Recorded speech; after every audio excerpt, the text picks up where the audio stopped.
Hi, it's Mariga here from Skin Essentials, and thank you once again for tuning into one of my videos where I talk to you about all things skincare. So the topic for today's video is the use of the word medical in beauty treatments.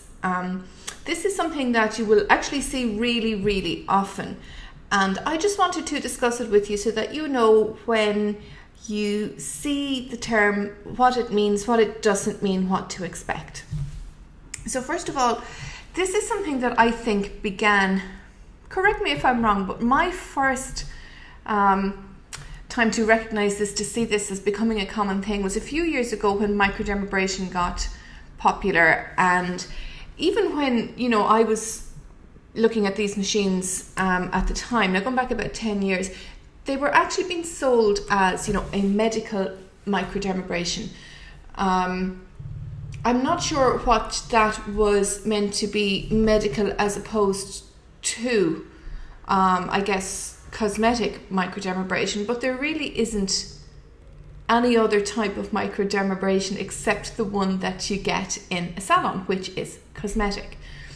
There is a medical procedure called dermabrasion, which is a completely different thing. Completely, a much more invasive procedure. So when you are looking at microdermabrasion, and you know my feelings on microdermabrasion, by the way, if you've seen any of my videos, I am not a fan of mechanical exfoliation in general, and microdermabrasion in particular.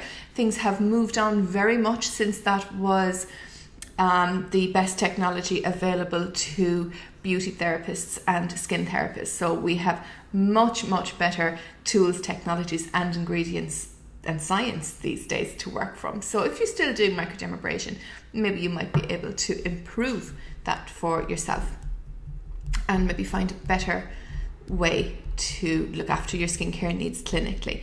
So that's where I first came across the use of the word medical in conjunction with a treatment that you would expect only to get in a beauty salon.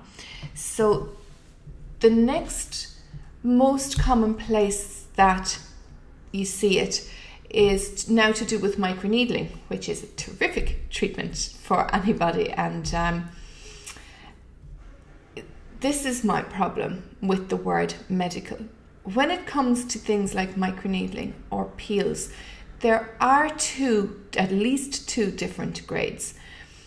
And the microneedling that you would have done with us here, it's a skin clinic, is a non-medical, and that's what you will get from a beauty salon, a skin clinic. They're cosmetic.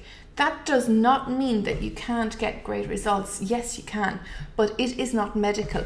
In the field of microneedling or peels, the word medical means something completely different. So, for example, in microneedling, cosmetic microneedling refers to microneedling at a depth of 1.5 millimeters or below. That is generally accepted. I know, and don't tell me you're in Australia and it's different, or you're in the US and it's different. That is a generalization, and it's pretty close from territory to territory as you go around the world.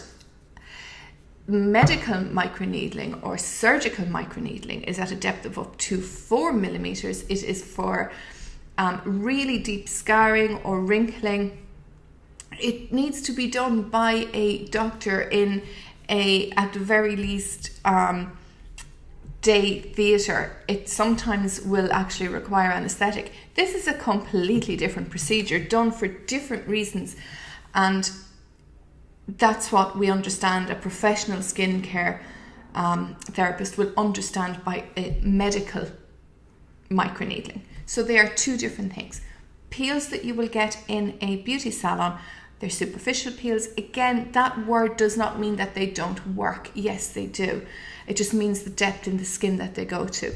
Then a medical grade peel is going to be much deeper. Again, there are ones all the way up to requiring anesthesia. That's a medical peel. Again, for two very different patients in the case of the medical ones. So I utterly disapprove, as you might have guessed, of the word medical being used in conjunction with a cosmetic procedure for two reasons. First of all, very often it can mean something completely different. And secondly, why would you use the word medical if you're not a doctor? Completely misleading again. What we do here at Skin Essentials, like many skin clinics and beauty salons around the country and around the world, are non-medical cosmetic procedures. If you wanted a medical cosmetic procedure, you need to see a dermatologist or a plastic surgeon. If you are looking for corrective skincare, then you have non-medical. And I always advise people to try non-medical first, because you can be very surprised at the results that can be achieved. Just because it's called medical doesn't mean that it's better, it's different. So these are my tips. If anybody's telling you that they're doing medical microneedling and they're not a doctor, run away. If they tell you that they're doing medical microdermabrasion, ask them what other type of microdermabrasions there are, because microdermabrasion is not a medical procedure, okay? And the same with peels. So I hope that helps to clarify a little bit for you the difference. And you know, not everybody that uses the term medical microneedling on their beauty salon website or treatment list, you know, is out to mislead you or anything like that. I don't want to leave that impression.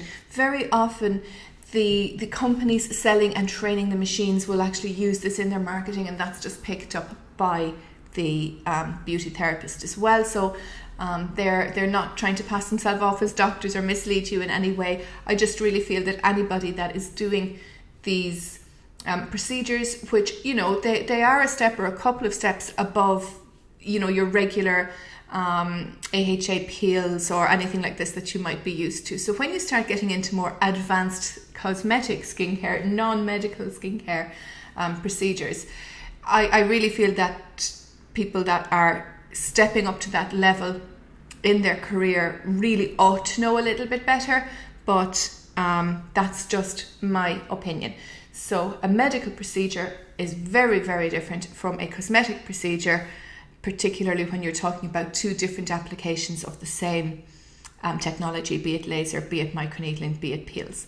So hopefully that was clarifying and not confusing. As always, thank you very much for watching. If you do have any questions, please leave them in the comments box, and of course I will answer you. Please do subscribe if you like this video, and I would really appreciate if you would share my videos and help to get the word out and build the channel, and then I can make more videos. So thanks once again, and I will be back to you next time with another skincare myth debunked.